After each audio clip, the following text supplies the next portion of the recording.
So what you're seeing on screen now is my Flicker Strike Gemling Legionnaire. From what you could probably tell from this one duration of Flicker Strike, I am capable of Flicker Striking across the entire map, killing everything in my path with very little threat to me, seeing that we do a ton of freezing on the opponents. The reason we can do this is because of the Gemling Legionnaire's innate ability to make things much better when it comes to gems, giving us a 69% chance to not consume a power charge when we Flicker Strike. Now this is a very early iteration of this build, but in later versions of the build you'll have well over 8,000 HP, tons of single target and AoE damage, capped evasion, cap resistances, and overall just a powerhouse dashing across the map. The Flicker Strike Gemling Legionnaire is extremely powerful. Let me show you how I build it. Alright, so now that we got the intro out of the way, let's dive into the build and talk about it. And I want to address the thing that most of you are probably going to ask first, and that is, why Gemling Legionnaire over something like the Monk? Very good question, and I want to address that first. So the reason why you want to use a Gemling Legionnaire over a Monk is very simple: quality. As you can see here, he has the ability to get about 14 quality in addition to skills or whatever you want over here. And the reason why that's super important is because when you look at his skills, Flicker Strike specifically, Flicker Strike, whenever you give quality, has a chance to not remove charges on use. Whenever you have this maxed out on the Gemling Legionnaire, he will give you 34% chance not to remove a charge. Plus, when we use Perpetual Charge, this will give us a 69% chance to not use a charge. So we have almost nearly a 70% chance to not use a charge, and that's why when you look at the footage from the intro, I was able to continue to jump, and I can assure you I can continue to do that constantly as long as there's an enemy to jump to. So that's the major reason you want to use it. There's one other reason, but yeah, you have a 69% chance to continue to just have extra charges, and it's actually pretty impactful. Can this be achieved on the Monk? No, he can only get 55, but I mean, I'm sure it's useful, but having the ability to do that is going to be more significant in my opinion.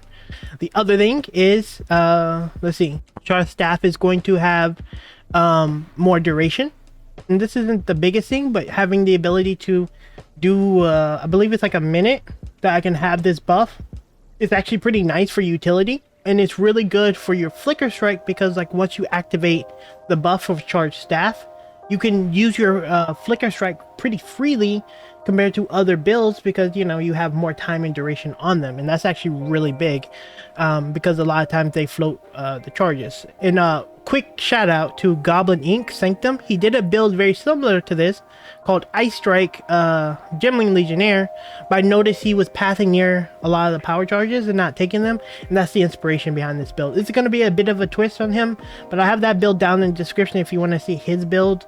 But it's not a Flicker Strike build, it's just an Ice Strike build, which we use a portion of that same concept. But yeah, shout out to Goblin Inc.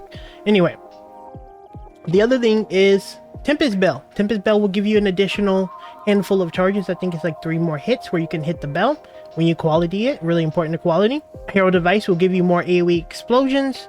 Ice Strike will give you more attack speed. So generally speaking, you're probably going to have more attack speed than the Monk. You're going to have more explosions. You're going to have more hits on the bell, which actually is a big portion of your damage. You're going to have longer duration on your charge staff. And most importantly, you're going to have more general charges on Flicker Strike. So that's why we use Gemling. The other reason, and this one's super important, more specific to the staff, because we use a quarterstaff that scales based on our attributes. This staff is called the Pillar of the Caged God Longstaff, quarterstaff. You very likely have this. I had like 4 of these. They're very common. They're probably going to cost you 1 exalted to get. Anyone can use this. This will scale based off of your dex, your strength, and your attack intelligence. And seeing that the Gemling Legionnaire is specifically good at doing these things, you want to use it. Now, notoriously, Flicker Strike has problems with HP, and so it's staying alive, and there's no difference in Path of Exile 2. But when you're a Gemling Legionnaire who can stack strength and get double the HP from clicking the strength nodes, you tend to be a little bit more survivable. So by the time the build is done, from what I can tell looking at Goblin Inc.'s video, they had over 8,400 HP. Easily can get more than that because I'm going to be building it a little bit different, but generally speaking, you'll have 8,000 HP. And with this build specifically, we're going to be building towards evasion. We have 53% evasion. We lose some points, but we're going to be adding jewels and stuff for evasion and stuff like that. So with 8,000 HP, we're going to have capped evasion and then some 20% armor, give or take. You become somewhat tanky. You still take a lot of damage because, you know, we got to cap chaos. You will eventually cap chaos, but it's going to take a jewel to do that, or a lot of like good pieces of gear. But you're still fairly tanky, and that's very unique to that's really good for Flicker Strike, because notoriously Flicker Strike dies a lot. Anyway, specifically for this build, as you can see, I have access to this. It's gonna give me strength, and you can stack strength to give you damage, because we're gonna use beef. We're gonna use beef, but brute strength, which is gonna give you damage for strength. You're gonna stack strength anyway, and so it works really well to give you damage. It gives you HP, and it gives you the ability to use points because you have to come up here. That is the reason why we're using Gemling Legionnaire. You probably could do this on a monk too, but I would recommend it on the Gemling simply because you can flicker way longer. Now, with that in mind, let's go over the passive tree, and I want to start off with the most important thing about the passive tree. You simply cannot, and I repeat, this is super important because I don't want to see this in the comment section. You are not possible to play this build without this passive. You cannot play this build. There is no node on this tree more important than this passive right here. So make sure you have this before you play this build. The most important thing about getting this build started is levels. I think that's actually pretty common to Flicker Strike in PoE 1. I don't know, I don't play Flicker Strike in PoE 1, but levels is the most important thing. So make sure you have levels because that's super important. Gear will come secondary. Gear is not that expensive to start, probably less than like 20 exalted to start, but yeah, just keep that in mind. This is needed. We're gonna go over the tree quickly, and then we're gonna go over the gems and the equipment, and then I'm gonna show you how to play the build. So I think that's the better way to do it. So passives enhance effectiveness, make sure you have adaptive capabilities, crystalline potential, and I'm probably gonna get implanted gems. You could argue mana, because mana is okay. We're going to come down here and grab nothing but stats, pathing all the way down. You could take these jewel sockets later if you want, but I'm just kind of pathing where I can. Attack speed, attributes, and damage for attributes. Come all the way up here, grab brute strength. Come over here, grab beef. You could grab unbending. I'm going to get this eventually. Super important to grab brute strength, because that's how you scale your damage on this build. We're going to path this way. We're going to grab acceleration for the move speed as well as the action speed. Well, skill speed, that's a little bit different. We're using 2 heralds, so we're going to grab coming calamity because we're already passing this way. So it's super important to grab. And then we're going to come over here and grab the quarterstaff. We want to get one with the river to help us with freeze buildup. Once you get more added cold, you can probably take this off later. But for me right now in my current state, this build is fairly fresh, I need this to be able to freeze fairly reliably. But yeah, gonna grab this, and then you're gonna have one with the storm. One with the storm will grant you an additional power charge whenever you use one, essentially. It doesn't give you a power charge, but it basically counts as if you're using 2 to some degree. And why that's important is whenever you gain a power charge early to charge your staff, you can use 1 charge and it'll give you 2, and that just like helps you ramp up much faster in the event that you can't freeze or the map is dangerous, whatever the case is. And even more so on Flicker Strike specifically, whenever you flicker, I believe you will get another additional strike. Well, 2 strikes, because it consumes 1 power charge to give you 2 strikes. It's hard to tell because Flicker Strike jumps all over the goddamn place and it's hard to count. But I'm assuming it does because the wording on this is different to something else we're going to talk about in a second. Now I'll point that out. We take the overflowing power because you have to come this way to get this node. Over here we take the power within, and then we take the lust for power. This is actually a really nice node. It's very noticeable. And this will grant us 7 power charges. And this will be a pseudo 8 power charge to some degree. So that is how we're pathing it. It's actually pretty simple. Our damage comes from our strength scaling. So you'll be able to stack strength. With that out of the way, let's go over the gems. And we're going to be using Ice Strike. Ice Strike with Martial Tempo, Concentrated Effect, primal armaments, as well as inspiration. The damage is actually really important here, so it's really nice. Primal armaments for the elemental, and then inspiration to help us with mana sustain. On our Herald of Ice, we're going to be taking magnified effect, elemental focus, and then cold mastery for the AoE explosions. On our Tempest Bell, we're going to be taking leverage for the crit, Immolate for the fire, and then we're gonna take Rage Forge so we can consume charges, consume rage to give us a ton of extra damage, which is really big. Combat Frenzy. This is the most important aura to get first, and you have to get it. What this does is whenever you freeze, electrocute, or pin, you will gain a frenzy charge. When you have this note here specifically, this will convert a frenzy charge to a power charge, and that's why this is important, because you cannot get a power charge, from what I can tell, otherwise within a reasonable manner. Make sure you have Combat Frenzy. You can't play this build without it. I put Herbalism to be able to sustain, Profusion for a chance to grant additional charge, and then regenerate 1% of your life per second. For our charge staff, we're going to be using Cold Exposure, Ice Bite, and we're going to be using Glaciation to help us with the freeze buildup, and that's why we can freeze things fairly easy. Last, we're going to be, not last, but we're going to be using Hand of Chalulu, Enfeeble, so we can mark them, Freezing Mark to mark them, and then Hiding Curse to make it better, and this will basically teleport to them. I can't do it, I'll show you in game. But you can like teleport to things, you'll mark them, and then it gets you in position, so it's actually a really nice like teleport. We're taking Wind Dancer for the evasion. Flicker Strike, as I said a second ago, we're going to get Perpetual Charges for the 69%. The Heft for more damage, and then we're going to take Heavy Swing. This is going to lower our attack speed, but this thing has like 2,000 attack speed or something crazy like that. No, 285 more attack speed though, and that doesn't do anything. Finally, we're going to take Herald of Thunder. We're going to do Lightning with Charge Staff, so we're going to get some Thunder Strikes and stuff like that, and that helps really well. So that is our gems. Let's talk about our gear. And as I said a second ago, that the gear doesn't take a lot. I want to be very clear, because I want to get this out of the way first, because I see this comment enough in some other channels. This item is not mandatory on this build in any way, shape, or form. It kind of is mandatory because you want to get as much item rarity, but to enable this build, you do not need this item. This is purely to help me make more currency to buy stuff. That is the purpose of this. So I want to make sure you understand that. So whenever you come to comments, don't be like, oh, this is a 3 divine build. No, it's not a 3 divine build. You can literally use whatever you want. You're just forced to use item rarity because you should, because it gives you currency. Otherwise, I wouldn't be using it if I'm being honest.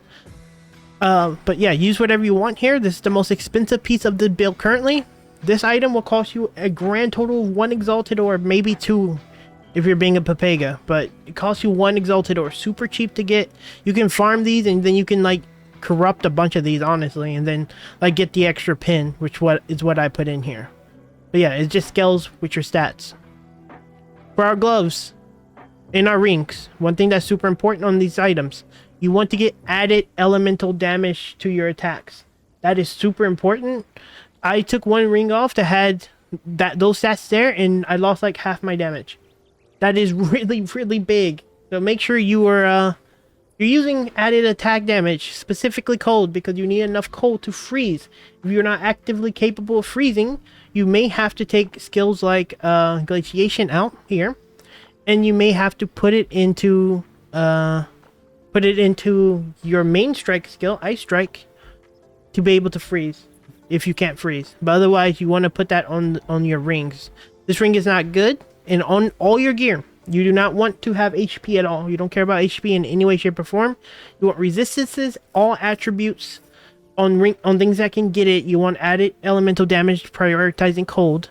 You want to get all attributes, intelligence, dex, strength, prioritizing strength, of course, and all attributes on your gear.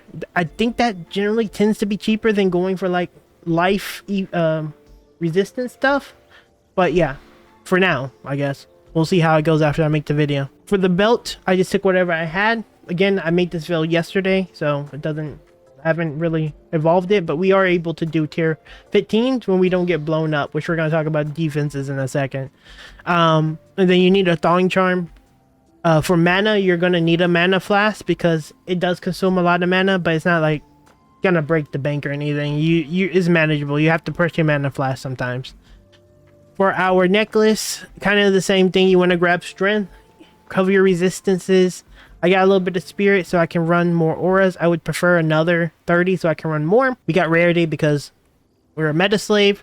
And then for our helmet, kind of the same thing. You want to just basically get the same stuff. As many attributes as humanly possible. Cover your resistances. Grab item rarity.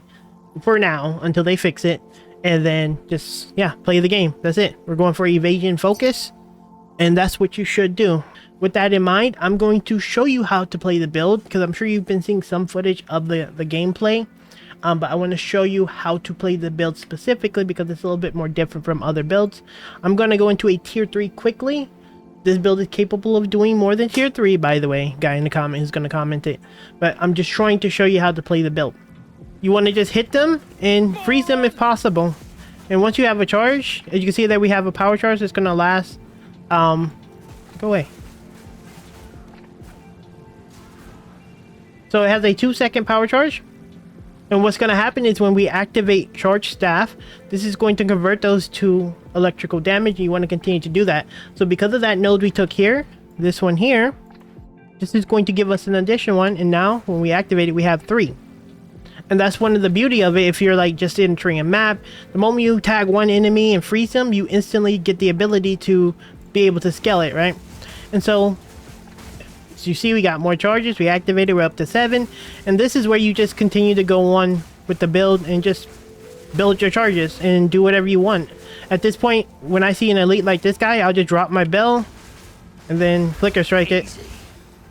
And then it'll typically blow them up. You can see here, I gained more charges. And the reason for that is simply because I didn't consume any of the charges. And if I wanted to, I can just continue to flicker strike more. Because I didn't use the charges because of how really good flicker strike is on Gemling specifically.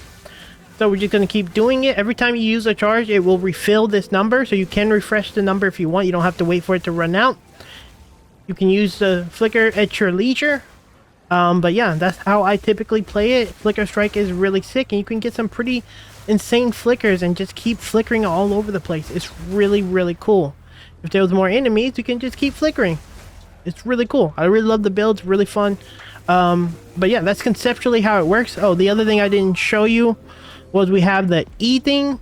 This will make it easier to freeze him. So you can see that he instantly got frozen because we marked him, and that's a good way to like initiate your freeze if you're about to start. So just use that as your mobility skill. Essentially both these can be mobility skills to some degree. Like that's a mobility skill, and then your flicker, even if you don't like use it, you can teleport to an enemy if it decides to work. And that's how I teleport over terrain a lot of times. I'll just flicker to him and he'll flicker me over there. Anyways guys, that's gonna be it for this one. Hopefully you like the build. I'm going to be live streaming every single day over on Twitch as well as YouTube, unless it gets kind of busy for editing. So I do edit for Karn and myself, obviously, for games. But we generally stream every day, 4 to 8 hours. So come hang out. Love to have you there. If you have any questions, leave it down in the comments. As usual, I'll try to answer them all. And yeah, just like that. I'll see you in the next one very soon.